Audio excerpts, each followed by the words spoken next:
What if I told you that you are a leader? Even though you may not believe it, all of us have leadership skills within us. But what is your style of leadership? How will your style of leadership help others to grow? So, we're going to talk about that and more things about leadership styles, how you can use your leadership style to step into that next level for yourself. We'll be right back.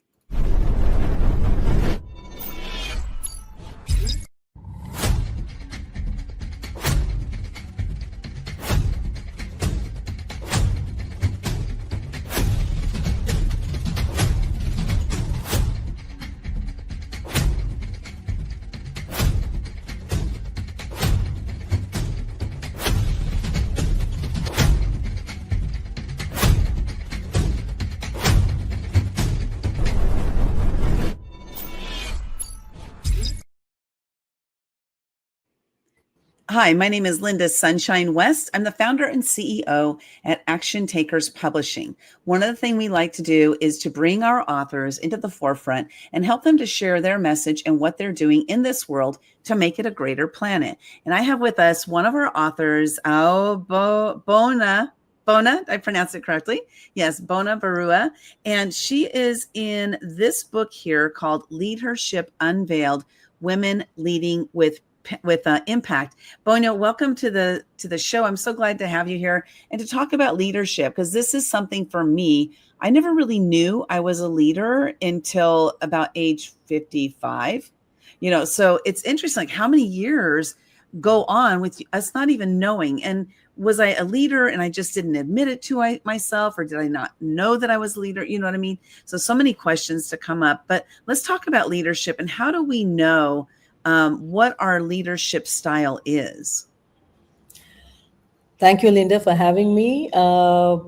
It's quite a pleasure to be here with you, and especially when we are looking at this new book, Leadership Unveiled. So I think some awesome authors are here for our co-authors, and each of them have done a wonderful job of sharing their story, which is so amazing. And even though I'm a co-author, I would love to read the others. So it's like a book of a lot of life stories there.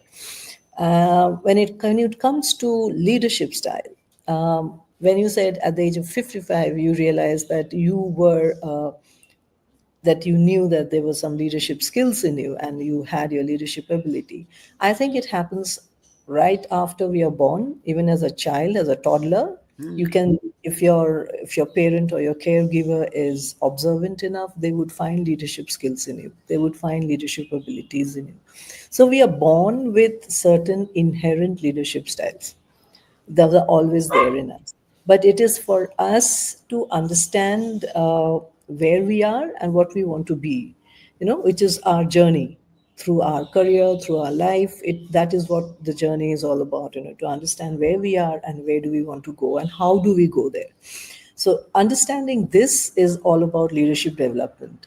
So we might have certain styles in us, but we grow on those styles. We sort of either we create or develop those styles which can make it better. So say, for example, I knew that I'm a very charismatic leader, and that I knew by the age of 8, 7, 8, when I started, because my school had representatives, so we had to elect our representative. We didn't have monitors or representatives, student representatives.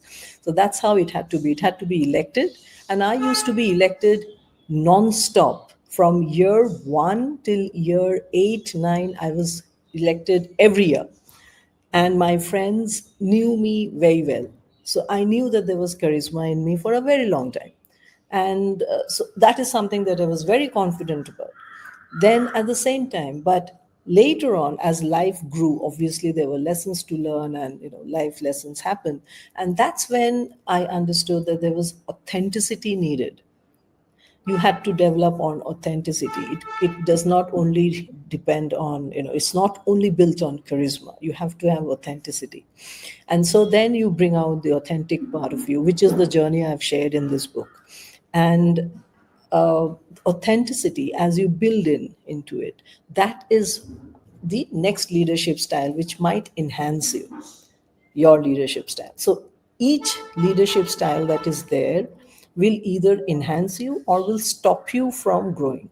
So it's up to you to understand which ones are for you, which ones suit you, which ones are inherent, and what else do you need to grow further. People will talk about transformation in leadership or transformative leadership or adaptable leadership, agile leadership. Nowadays, because of our volatile, uncertain, complex, ambiguous business world, or even the world as such, which we call the VUCA world, we have unlimited number of challenges facing us every day, every day. If for economy, where economy is concerned, politics is concerned, our external world, our finance is concerned, business world is concerned, we are facing different varieties of challenges. The world is very dynamic. So, here in this kind of an environment, you might talk about collaborative leadership or adaptable leadership or democratic leadership. So, there are various other leadership styles that you might want to put into your kitty bag. But you need to know before that who you are as a person. You need to know uh, what are my inherent skills, how do I go about it. It's like having a diet. When you start eating and you have different kinds of food that you go for, but then eventually as you grow older you realize that you have to let go of a few food and you need to incorporate a few more food into your diet. You maybe become a little more healthy or whatever. It can be anything. Maybe let go of fried food and have some more fresh vegetables or fresh fruits, something like that. So these little things that you do to adjust your plate is the same thing that you do to adjust your leadership style. I hope I answered your question. Yeah, what I find fascinating is, as I mentioned, I didn't realize I was a leader until age 55. But as I started looking back at my life, I actually was leading at a young age. I just didn't know it. I never saw myself. I had so many self doubts about myself.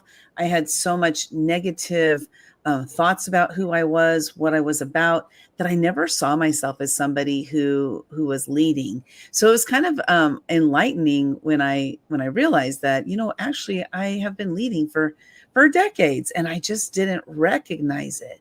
So if we look at people and who they are, you mentioned leading authentically. Part of that is knowing who you are and realizing the value that you do have to offer. So how do you help people to move into that state of leading more with like knowledge of who they are, what value that they have to bring? I know that you have an assessment that you work people through. So let's talk about that a little bit. Like how do I know what kind of leader I am? Okay, so when I started doing my doctoral study, that's when I realized that there could be certain tools that can be created with what I was doing. And that's how my first tools began. And then because my company is a research-based management consultancy, I continuously research on leadership. And I do, like, currently I am doing one on women social entrepreneurs, and I'm trying to understand how much collaborativeness or what are the other mix of leadership styles they really need to be successful. So Mm, these are the kind of projects that I do so that I can bring those learnings to the table when I have a client with me who needs coaching. So when a client comes to me and says that, I think I need leadership development, or this is a stage where I'm in and I think I need to go to the next level and I'm stuck, it's not happening, or my team is currently not happy with the way I'm leading them, or something like that. Or there mhm, are Gen Zs who come in, who have, as you mentioned, a lot of negative doubt, negative feelings, a lot of self doubt as to whether I can really lead, is it possible, the world is falling apart, uh, am I going to be part of that, all those kind of things. So all those, self-deprecating thoughts, which I yeah, yeah. that's what I call it. So when I have these kind of people who come in, the first thing I tell them is that, yeah, let's talk about it, and then we go through the entire process of, sometimes I give them the entire tool, sometimes I give them a little bit of the tool, depends on each individual as to where they are. And going through that tool helps me to understand who they are and what are their inherent leadership styles. At the same time, it helps them to understand, okay, so this is what I am. I'm not really that bad as I thought myself to be, or Right. I'm not really that, that demon that my team calls me. So that's how they come to know exactly how they are, their reality. And then we talk about what are the things that could enhance them or make them better. So if I find someone who has who's very charismatic, or who has been able to grow a team, start a team very well, but at the end of it, it fizzles out. So that means that somewhere along the line, the person has forgotten to be collaborative, to be adaptable. And so those are the nuances then that has to be brought in to his or her leadership development. So this is what we do, this is what I do with each of my clients. It differs, it varies. So we go with what, you can't do one size fits all. It is absolutely customized. It has to be different for every individual, because Right. every individual is different.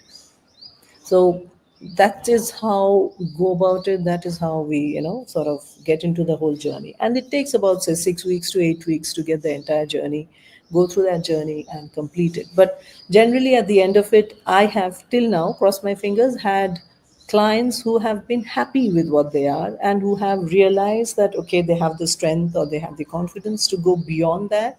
And some who are who have faced success, and who sometimes reach the level of feeling that they know it all. They realize that, okay, there are some gaps, and those gaps need to be learned too, or developed too. So there are different outcomes for people, but generally it has been a very positive outcome for every one of them.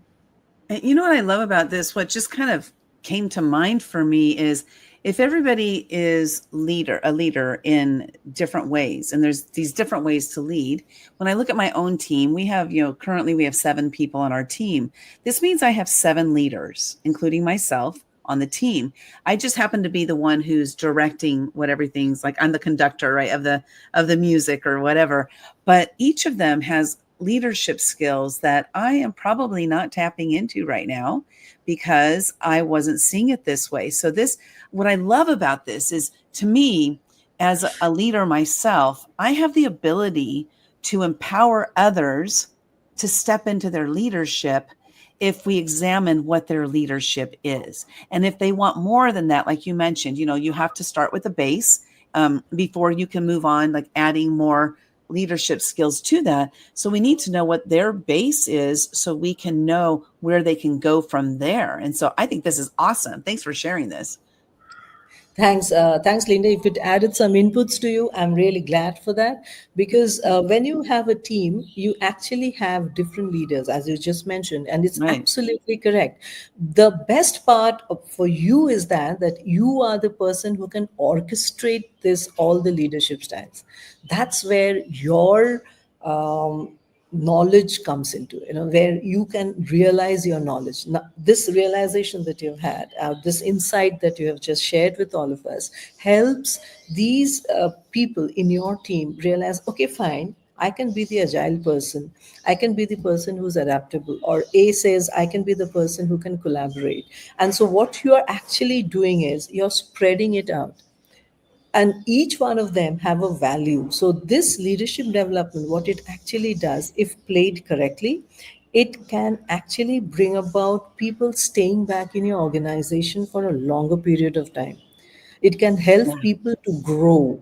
It gives them the self-worth, that they know that, yes, this is how it grows, this is how we can move forward, and as a team, because no individual can ever achieve anything all by themselves.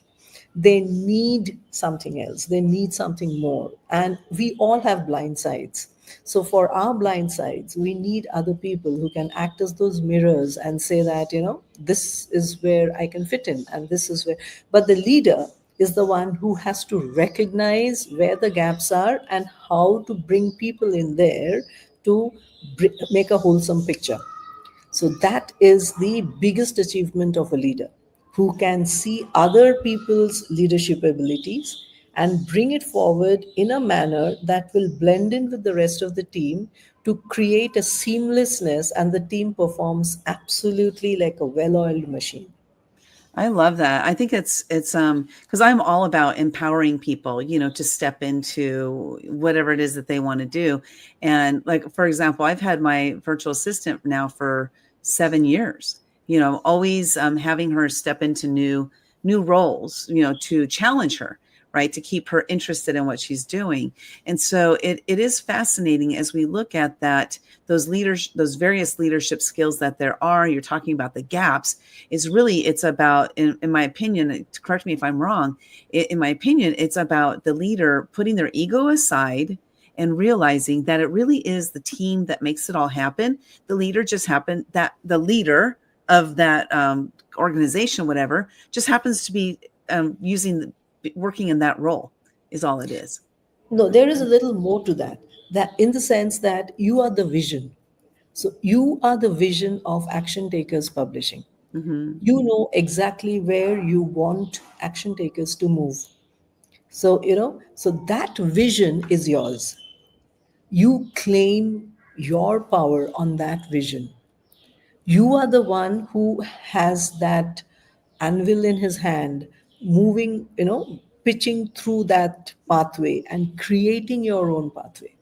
You are the one who's doing that. The rest are following you, but because of their various individual leadership abilities, they are able to follow through seamlessly with you. That's where the Hmm. whole thing is. So it is not only about those people around you who are having it in them to blend in together and create a very nice, like having a nice fruit cocktail. Same thing. Putting all kinds of different fruits and making them blend together and taste nice. That is your team. But Yeah. you are the container. When you serve the fruit cocktail in a glass, that is who you are, because you ensure that that entire fruit cocktail goes to the objective, reaches the objective. The That is who mouth. you are. The mouth, yes. So for you, it is you are that container. So you are the leader of leaders. So that Wow. is where it matters. So the That's a lot of person, responsibility you put on me, Bona. it is. Unfortunately, it is. But then I think that's how it is. Wasn't it Batman who had said that, who carry a lot of responsibility? I'm very bad with quotes, but you carry a lot of responsibility. A lot of power comes with a lot of responsibility. I think Yeah. that is very, very important, because you Yeah. have the power to actually, destroy these people's lives. You have the power. It is the same as having a baby.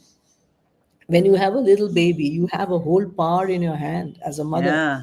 especially because we both are mothers, we both are females, so we understand that. And I'm talking about motherhood because we both are females here. Mm-hmm. So just because of that, so you have a baby in your hand, and the baby is absolutely helpless, vulnerable, and human babies are the most vulnerable, most helpless when they're born. You Yeah. can feel the power in you of who you are at that time. And this power is so intangible, yet it is tangible because it unfolds over the period of time that your child grows up. The same thing happens when you're leading an organization. The same thing, there's no difference. There's just no difference. It is what Mm. you put into your organization, that is what you will get out of it. There are Wow. compromises made, and there are, you make compromises. People, when Oh they're heading boy. organizations, you make so many compromises, you make so many adjustments, and you have to, fit in various things. Sometimes you don't even want to fit into, but you fit in because you have to lead that organization forward. But Yeah. while you're doing that, how authentic are you when you're doing that? Are you able to rationalize it authentically, not just rationalize it for the heck of it, but authentically as to why is that needed? Because there's nothing negative or positive on this earth. It's how you look at it, how you perceive it. So Mm. when you perceive something and you say that, okay, I do this because of this, blah, blah, blah, this blah, blah, blah is actually what makes your organization who it is, not the big talk. The little, Right. small, little things that you do. Not the blah, blah, blah. Yeah. I'm sorry. To simplify it. That's so fascinating. I love what you've shared. You know, it's really thought provoking, and so I want to thank you for that. And we're talking to Bona Barua. She's one of the authors in this book, Leadership Unveiled: Women Leading with Impact. You can get your copy of the book. There's also free gifts from our authors there. Go to actiontakerspublishing.com/unveiled. Get your copy of the book today. Again, that's actiontakerspublishing.com/unveiled. Now, Bona, in this particular book, you have written a chapter titled Mirroring Reflections, the Chrysalis. So, why don't you share with us a little bit about what your chapter is about? I did touch upon it a little earlier, I think, during the interview. So maybe that might be a little of a repetition. But this book talks about how I journeyed through my life, a certain part of my life, not the entire life, when I discovered authenticity, and how I then went about instilling the authenticity in me in the various steps that I took, the various learnings that I took. So, in fact, that book, my chapter actually gives you information about how you can imbibe a few things, which will make you move towards becoming more authentic. You know, we as women, this is a research that says that, I forget the name of the research, but a research that says that women find it very difficult to be authentic leaders, Hmm. and this is a result of the various, things that we experience in our life. A lot of all women, each woman, if you speak to them, you will find that they have been compromising, fitting in, adjusting, uh, being challenged. If you are a person who is vocal, then definitely you'll be challenged at a very young age. So there are these little things that we have done, which we don't even know, which we don't even we are not even sometimes even aware of, because we've been doing it for so long. Mm-hmm. And since our, since childhood, most probably we have been doing it. And because of that, we have certain inhibitions that grow in us, that develop in us. And then as it becomes difficult when we grow into our career and we sort of had to lead our career, we find it difficult to then get rid of those inhibitions and become an authentic self. We are extremely careful about how we are walking the line, and how are we, going about presenting ourselves or fulfilling our role, or taking up our responsibilities. What exactly are we doing? Where are we doing what? And that, this very thing that we are doing, makes us not authentic enough, which eventually people see through. Mm-hmm. Everyone sees through, like a camera. They say the camera captures the truth in you. They see through. So you cannot hold on a facade for a very long time. So the choice is yours as to whether you really want to hold on to a facade, or do you want to make your life more authentic. Yeah, this For is me, a big word, you know, authenticity, because like you mentioned, you know, we don't, most of us, I'd say, yeah, walk around inauthentic because we don't know who we are, because we have spent our lives, you know, living for others, or whether a people pleaser or whatever it is. At age, I don't know if you knew this, but at age 51, I decided to break through one fear every single day for a year. And in doing that, I rid myself of the fear of judgment, which was my greatest fear. By ridding myself of the fear of judgment, I was able to step into my authenticity, because I discovered who I am, who I want to be, who I want to show up as. And walking around in an authentic state of mind has been so freeing for me, because I don't worry about or fear like what anybody thinks about me anymore. I just show up as me. I say goofy things all the times. Sometimes I say things that are like really stupid, you know, but whatever. I don't care. It's not about that. It's about me just showing up and being me. And that's all I'm doing, you know. So just living my life as me. And so it's changed my entire life. So that authenticity piece, that's a huge one. If we can move into that, even if it's part-time, you know, to begin, it's like discovering it, and stepping in there and saying, okay, I'm ready to do this. I'm ready to see what this is all about. So I think that's huge there. Again, we're talking to Banya Barua. She's one of the authors in this book here, Leadership Unveiled. You can get your copy at actiontakerspublishing.com/unveiled. There's also some free gifts over there from our authors. So go cash in on those free gifts. Now, Bona, they can reach you if anybody is watching right now and they're like, you know what, I think I can be a leader, but I don't know how. Or maybe you're sitting there thinking that, you're not sure what your leadership style is and you would like to know, and then you'd like to, to up level that. You can reach out to Bona at essemc.com. That's essemc.com. And why don't you share with us, Bona, like what will they get by them reaching out to you? So usually we have a half an hour session which is totally free, so they can sit with me and they can just talk. So that you can also do the same talking with your psychologist for all you know. So you could just talk, and while we are talking, I will pick up the reason for you visiting me or coming consulting with me. So when you do that, that's when I try to pick up the leadership part of it, and at the end of it share that with you and ask you, okay, so is this what your objective is, and is this where you are? Have I understood that part? So it's all about me understanding you and your need.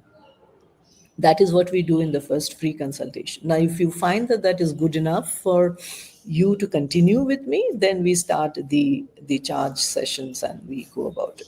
So but this is what we do. So when we first meet, it is just chatting. We just chat and you talk and understand how you go about it. What are you doing? How, what is it that you're facing? Why did you seek me out? There must be some reason behind that. And those are the things that you put together and then decide that, okay, fine. Do I Okay. really So want to go ahead? you go to essemc.com and connect with her. Why don't you share with us like one piece of tidbit you'd love to share with us related to leadership? One common feature that I find leadership really helps with is being self aware. So if your first step is to be self-aware, you will find that you will grow steadily towards self-awareness, and that will better any leadership skill that you have. The positive leadership skills, by the way, not the negative. There are Right. negative leadership skills too. So the positive leadership skills will definitely improve as you become more and more self-aware.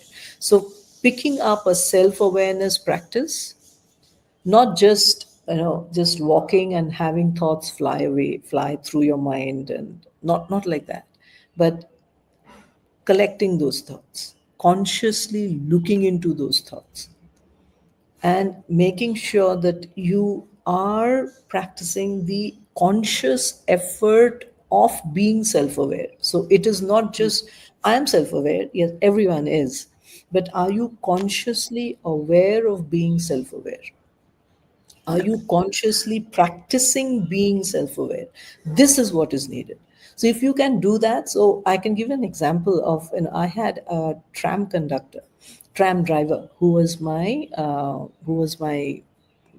client for some time, and because of the nature of his work, he could not concentrate.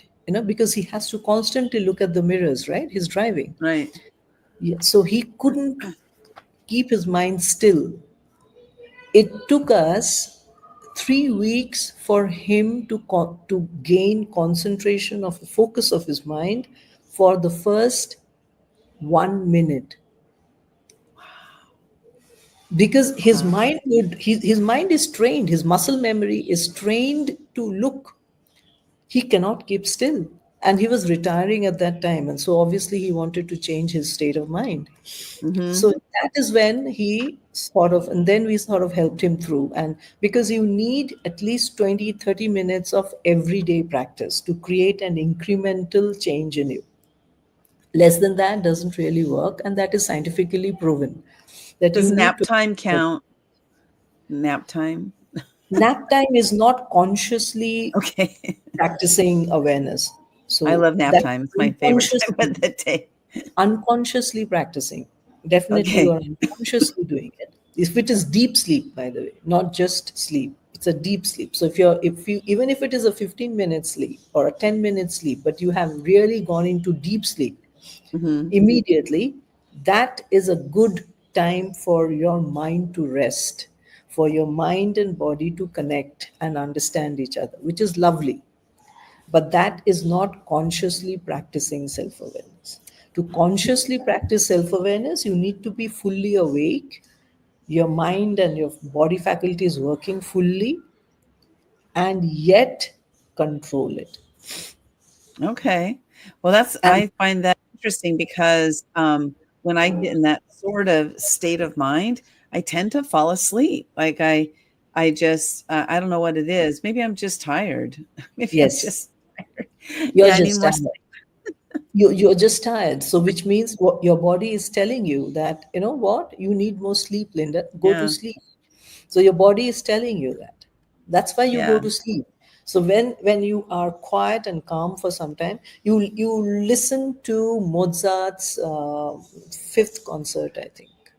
The Uh-huh. same thing will happen. The same thing will happen to you because it has certain sound energy in it, which is amazing.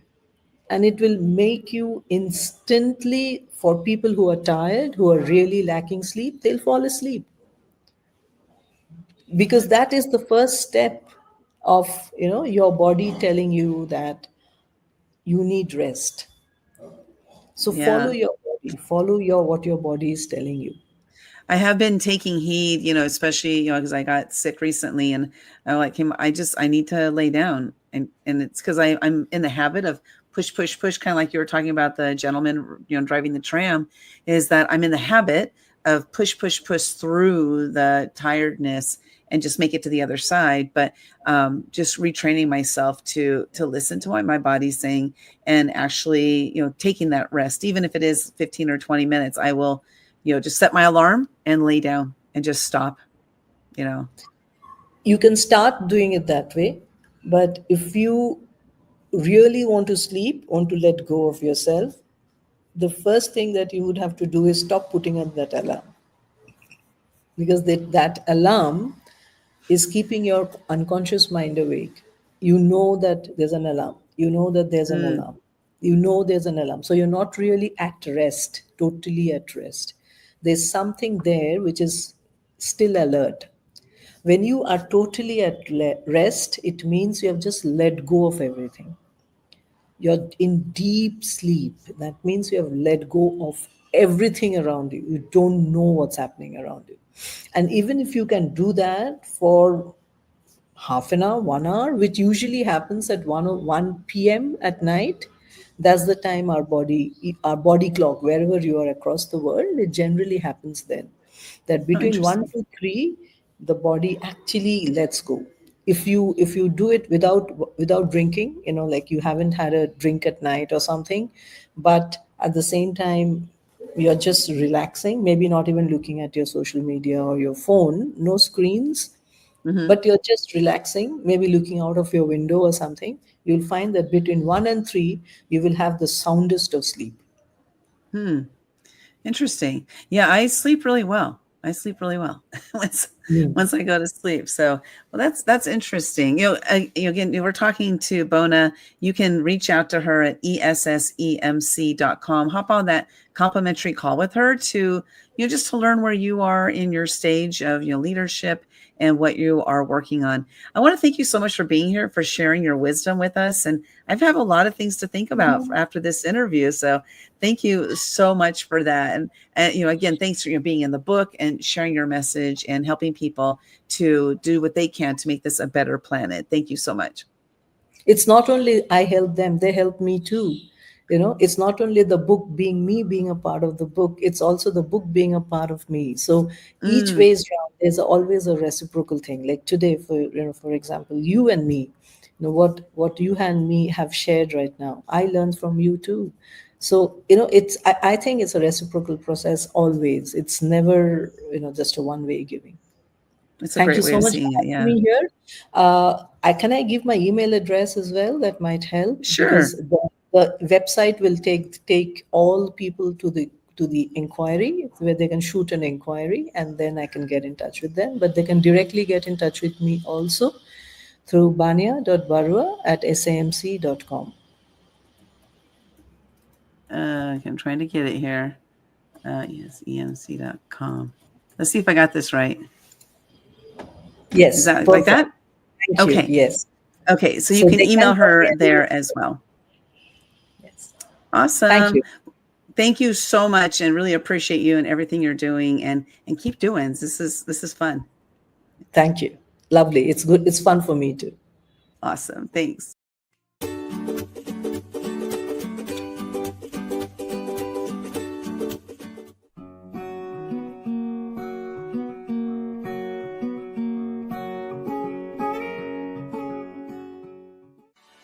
You took the overwhelm out of the whole entire process. You said you set the guidelines, you said how many words to have, and it's like once I sat down and started typing, it just all came out so quickly and so easily, and I loved it. And I had fear to write. And I know about that. I know about that blockage within myself, but it just was so amazing how easy the process was working with Action Takers Publishing.